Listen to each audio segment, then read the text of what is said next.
Hunting boots are a critical component of any successful hunt. Whether walking a short distance to your blind or trudging miles through rugged terrain, your feet are carrying the load. Without the right boots, you could give up early and lose out on that trophy just over the ridge. At Midway USA, we make selecting boots for your next hunt easier. With just a few clicks of a mouse, you can decide on what's important, like waterproofing, insulation, size, width, and savings. For just about everything for shooting, hunting, and the outdoors, check out MidwayUSA.com. At Midway USA, we know the AR-15 is one of the most popular rifles in modern American history. Known for its modularity and widespread use, it's often considered essential to any gun collection. The essential things you need to run an AR-15 are usually always in stock during shortages, things like magazines and 5.56 ammo. Whether you're looking to buy a new AR-15 or buy parts for your modern sporting rifle, log on and for just about everything for the outdoors, shop MidwayUSA.com.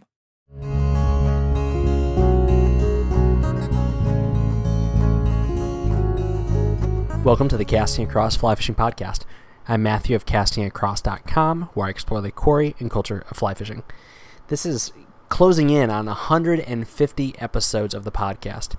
And so if this is the first time you've tuned in, thank you. I am happy that you are here. And if you've been doing this for years, I appreciate you sticking with me. And if you've been a Casting Across audience member from the website, even before the podcast came along, I am really happy that you're sticking with me and that you are continuing to hear and read what I have to think and say. So that's the first thing.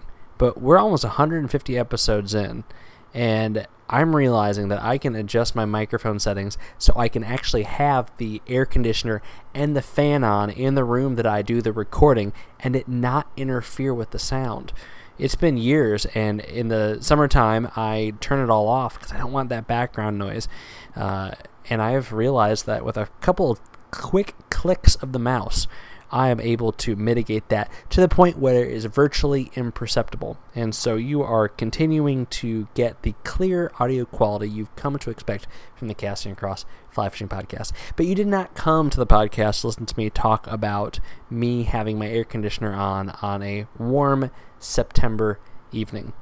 You came to hear about fly fishing. And we're going to talk about fly fishing, but we're also going to talk a little bit about fly fishing periphery today. Because, I get emails and I get chirps on social media, and of course I run into people here and there in fly fishing shows and just out and about, and we get to talking, and I get interesting questions, and I'm very excited to get questions about fly fishing. That's what I write about. That's kind of the bread and butter of what Casting Across is. But inevitably, people will say, hey, I heard you mention this on the podcast, or I read this on the website. Could you answer a question about something kind of related to Casting Across, but not explicitly in the world of fly fishing? And that, to me, is really cool. For one, because it shows that, we are multifaceted people. Even if fly fishing is one of our favorite things to do, even if that is kind of our identity as far as the pursuit of what we do, maybe when we're not 9 to 5 in it, that there's other things that we're interested in, and we can find common ground in those things. So definitely going to talk about fly fishing today, but I'm going to talk about what I've been up to. And this might be interesting to you. It might not. It might spur you on to try something that I'm doing. It might simply give you a frame of reference as you read Casting Across or you listen to the podcast. So let's start off with a fly fishing thing. What have I been doing? I have been fishing small mountain streams for brook trout. And if you've been an audience member or been reading Casting Across for any length of time, you know that that's one of my absolute favorite things to do. And I just have been swamped this summer. It's been a very good summer. Work has been busy. If you know, I am a pastor at a church outside of Boston, and we've just had some really exciting stuff. We have a church plant that's coming up. We have a lot of ministries coming back online ever since COVID kind of shut things down and slowed things down almost 18 months ago. And so it's been a really busy summer. And so I have not really wanted to be particularly adventurous. So I haven't been trying new things. I haven't been going to new rivers. I've been going to tried and true rivers. And that's something that I think that no one should be ashamed of doing. I'm certainly not. I don't have any regrets from where I fished or how I fished this summer. It has has, with the exception of maybe some trips down to Virginia and just some other things that I've done here and there, I have fished mountain brook trout. I have fished in lakes that I'm very familiar with out of a canoe or a kayak for warm water species, and I've fished for stripers in one spot all summer, and I'm happy. I've been productive.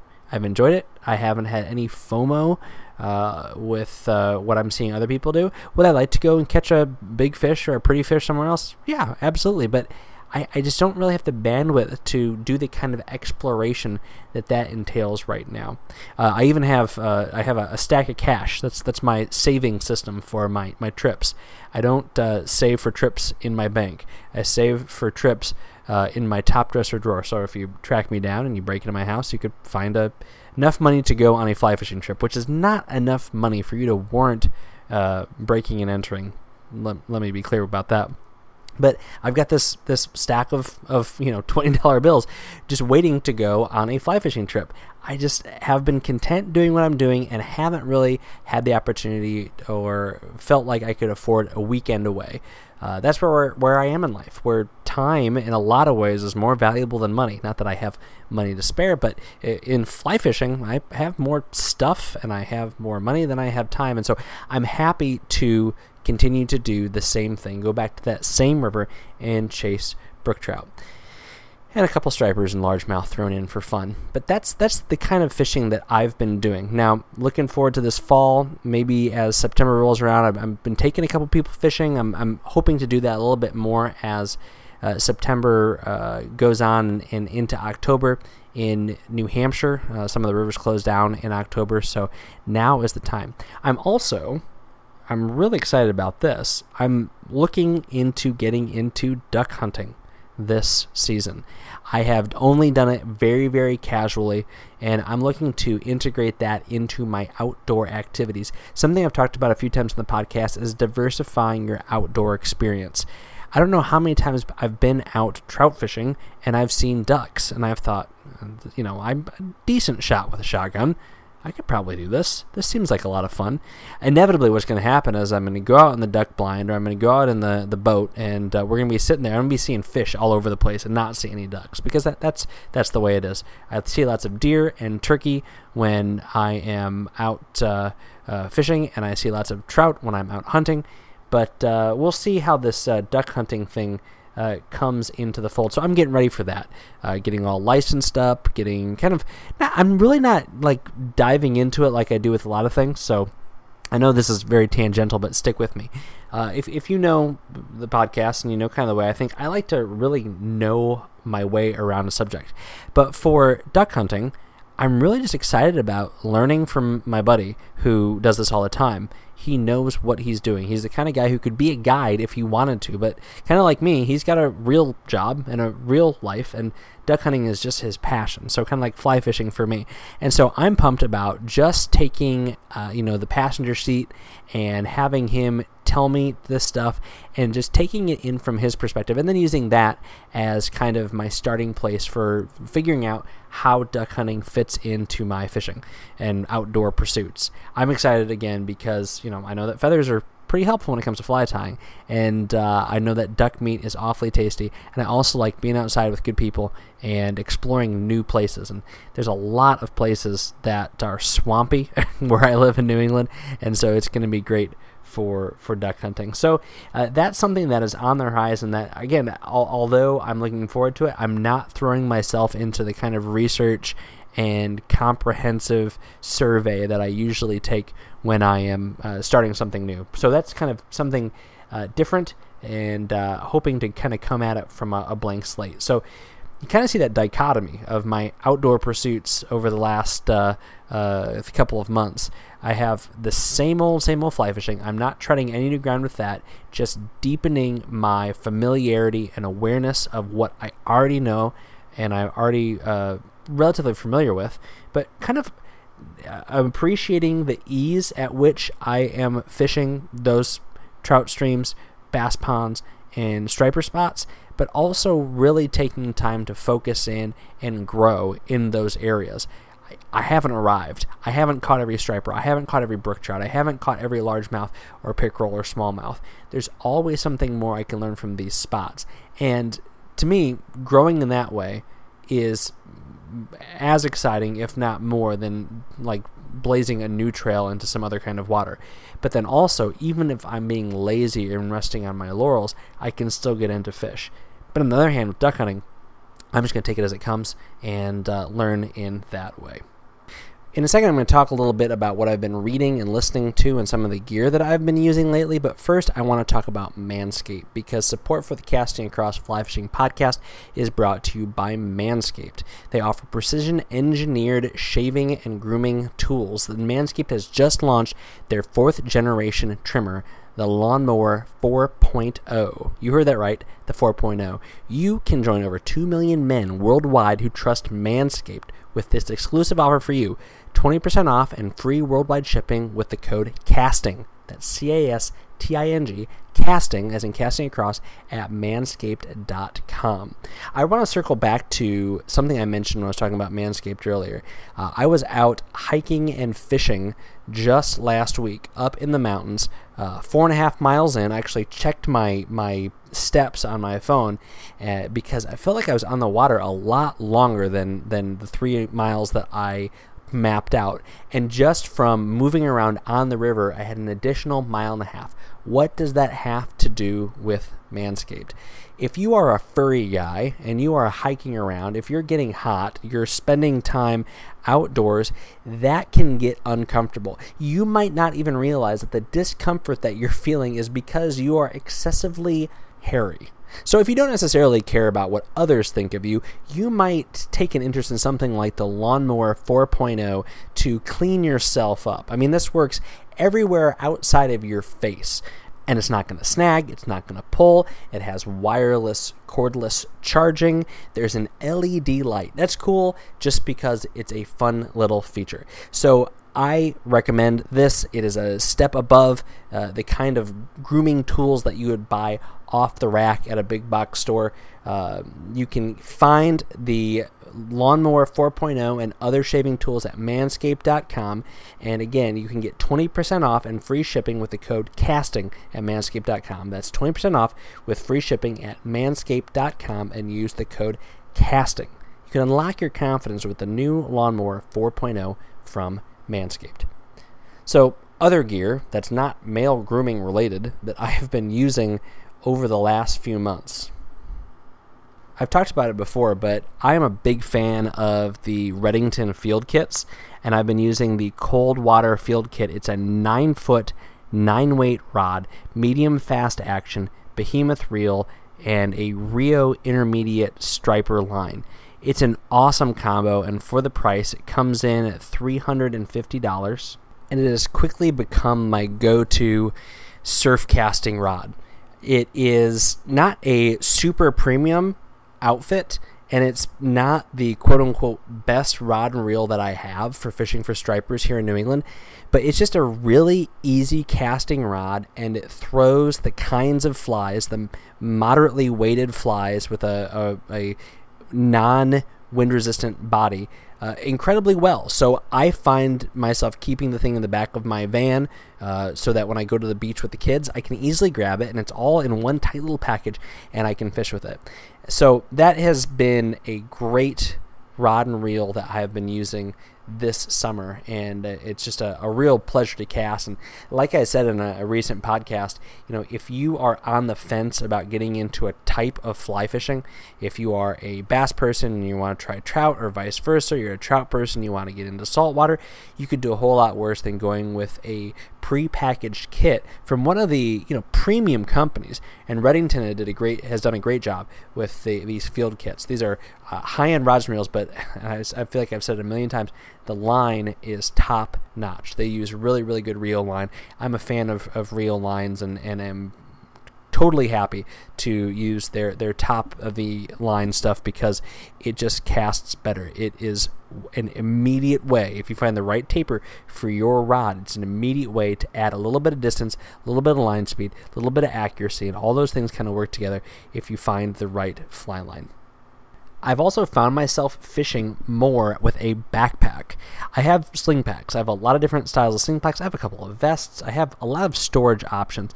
But I find myself using a backpack more because I just like the flexibility. I can throw anything I want in there within reason if it's a day trip. And I'm using the Vitavu Spinner Day Pack. I'm using one of the old school ones. This one is a nylon pack that is incredibly durable. It looks brand new even though it's very, very old. This is actually one of the first models that Vitavu put together.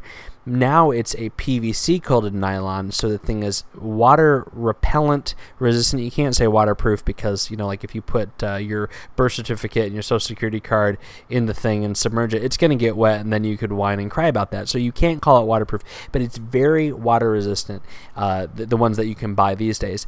And it's just an awesome pack because there's just not a lot of bells and whistles. The shoulders are very, very comfortable. And the best thing about this pack, from a feature standpoint, is not some funky doodad that got lashed to it. It's that you can slide the chest strap in or out so that your shoulder straps either are over kind of your sternum or under your armpits. And that allows you to shift the weight of your pack throughout the course of the day or based upon your activities. The most basic way that I like to use it is that I shift it to the outside when I'm hiking, and then I fish it to the inside over my sternum while I'm fishing. So although it would probably be cumbersome to hike that way, when you're trying to use your casting arm and then your mending arm or your stripping arm, you're not having anything rub underneath your armpits. Incredibly clever design. But I think just from a principle standpoint, consider using a backpack. If you are going for a longer day and you want to throw in a DSLR camera, if you want to throw in a rain jacket, if you want to pack an extra pair of shoes, which I'm a big advocate of, even though my foot injury is almost healed and I can hike in any shoe I want to hike. I did it in kayaking shoes a couple days ago when I did that 4 miles in. I did that in kayaking shoes, and it was not a problem whatsoever.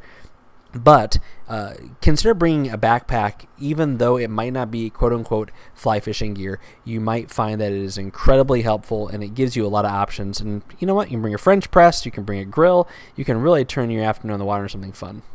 Okay, off the water, I'm reading. I like to read. I read a lot, and I always have a couple books that are going at one point in time.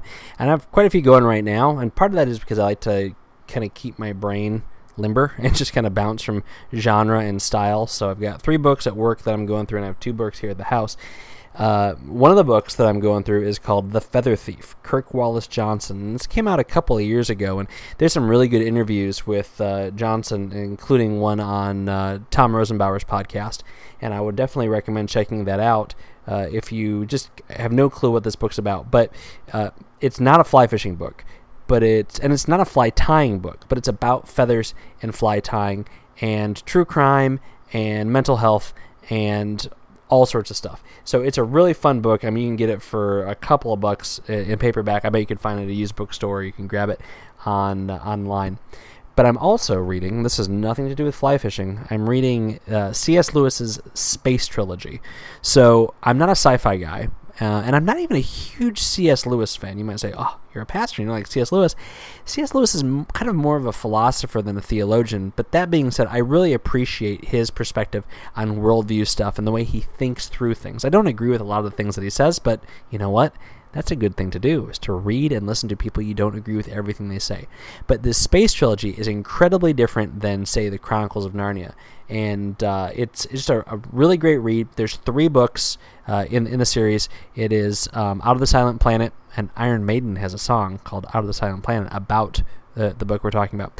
Out of the Silent Planet, Perelandria, and That Hideous Strength. And I'm about 2/3 of the way through That Hideous Strength. And this is interesting, actually, and this ties back into fly fishing, because I have been listening to these books. I've only listened to a few books here and there. I listened to so many podcasts, but for this summer I thought, I'm going to listen to some books. But what that means is I have not been listening to other fly fishing podcasts, with a couple exceptions. There's a few that always make the playlist as soon as they appear on my app. But yeah, I've kind of been staying away from the fly fishing online world a little bit more lately. And it's nothing personal. I haven't been on social media a whole lot. I haven't posted a whole lot. And so if I follow you on Instagram or something, and you're like, man, he likes 10 of my pictures every 10 days. It's probably because I haven't been on in 10 days. Like I said, things are busy. And it's not that I'm against looking at pictures of your fish or your kids or the latest and greatest products. I absolutely love that stuff. It's just not finding as much time to do it these days as I used to. So not super present on a lot of social media platforms, but I'm constantly putting stuff out there, which means I guess I'm a bad community member. I give, but I don't get, or I publish, but I don't participate. I'm not sure what it is, but I've been staying away a little bit from social media. Plus, I don't have a problem with people posting political stuff adjacent to their fly fishing content. I have a problem when people don't want to have a conversation. There's no rules to Facebook or Instagram or Twitter. I mean, there are rules, obviously, and they'll block you or shadow ban you if our digital overlords aren't happy with us. But when people try to argue or convince other people with 140 characters, it just doesn't work out. So maybe I just need to chill and not be frustrated by it and just swipe on past. But I think that's part of the reason why I've not been super active on social media lately. But I'm content. I'm happy. I don't know if I'm happier, but I'm plenty happy without it. But I'm sure things will cycle back in as my schedule gets more regular. I'll find time to do that. But it's a lot of fun on Sunday mornings is when my phone tells me how much time I've been on my phone. It tells me how much time I've been on it. I'm sure yours does too if you have an iPhone. And it's like, it just keeps going down and down and down. This doesn't make me a better person than anybody. I'm sure there's going to be a day coming when I'm, tapping and scrolling and doing all the things that I do, just as I was doing a couple of months ago. But right now it's like, you know what? I'm just as happy without tapping and scrolling. And I feel like my creative juices are flowing a little bit more when it comes to the website, even though I'm not engaged in as much online as I used to. So anyway, that's 20 minutes of kind of what I've been up to. 20 minutes of the stuff I've been thinking about, 20 minutes of the stuff I've been fishing for and reading. As always, I'm interested to hear what you're up to. I appreciate emails and messages that just have kind of an update. Say, hey, I read you're doing this. This is what I'm doing. It's also cool when there's a little bit of synchronicity. Be like, I heard you were fishing here. I was actually fishing there the previous month. That's awesome. Matthew at castingacross.com. Happy to hear it. In a couple of weeks, I'll be doing a Fly Fishing Accusations podcast where I interact with listener emails and messages. So send them over and I will potentially read them on the podcast. This week on castingacross.com, the first article was called Catch More Fish Together. No, that's not what it's called. Fish Together for More Fish. Fish Together for More Fish. Doesn't really flow off the tongue, but the purpose of it is you can use your fishing buddy to catch more fish. And that might sound awfully pragmatic and maybe a little bit greedy, but read the article. I think that you'll see what I'm saying, and you probably agree if you have fished with somebody else for any point in time over the past angling years that you've had. And then the next article is called Fly Fishing Gear When Bigger is Better. Fly Fishing Gear When Bigger is Better. And this is something that I've been thinking about for a while, and just recently I got a new product. It is Loon Outdoors Nip and Sip XL. So this is their third generation of this product, which is basically just nippers with a bottle opener on the back, hence Nip and Sip. And I'll talk more about that at the end. This is going to be my recommendation on the podcast this week. But it's bigger. It's a larger set of nippers. And so I got looking at all my gear and thinking, you know what? A lot of the stuff I really go to time and time again is not the lightest, smallest, most delicate gear. It's some of the just kind of durable stuff that fits in my hand well, that I can just grab and I can use. And so although we do like to use incredibly lightweight, space-age, fancy schmancy stuff, there's some things where, you know what, it's just nice to have the thing that fits right and the thing that fits in your hand. And if you are a bigger person, if you have bigger hands, if maybe you have some dexterity issues or mobility issues, it's nicer to have things that are a little bit bigger. So I talk about not just the nippers, but also a pack as well as a reel with a drag knob that is just super easy to navigate. in that article. Fly fishing gear when bigger is better. You can check out those articles on castingacross.com. So this week's recommendation is the Loon Outdoors Nip and Sip XL. This little set of nippers comes in at $37. You can find it on Loon's website, but you can probably also find it at your favorite fly fishing gear purveyor. And it's a basic set of nippers, but a couple of things that I think are worth mentioning. The first is that the jaws of the nippers are at 90-degree angles from where you apply pressure. They don't kind of jut out. I find in that configuration, a lot of nippers, yes, you can see and cut with precision, but I feel like you have to exert a remarkable amount of pressure, especially when you're cutting heavier fluorocarbon or maybe even something that happens to be braided. So I like that these nippers from Loons, they really just require squeezing, and they're going to cut great every time.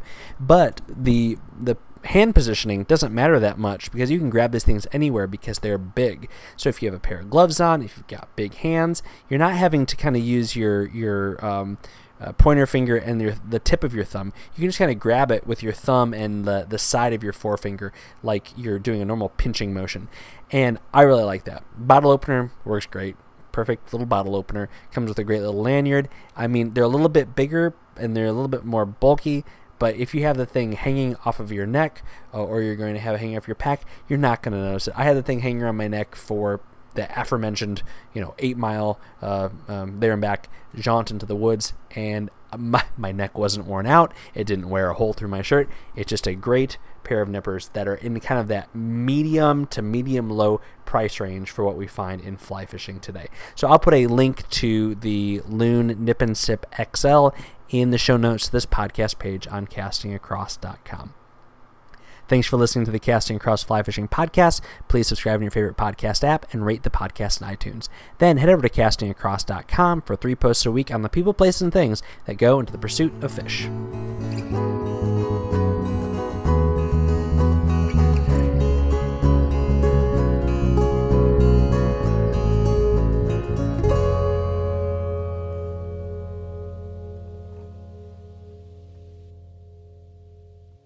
In Wild Country, rules were not created by man. Don't miss Wild Country, Wednesdays from 7 to 11 p.m. Eastern.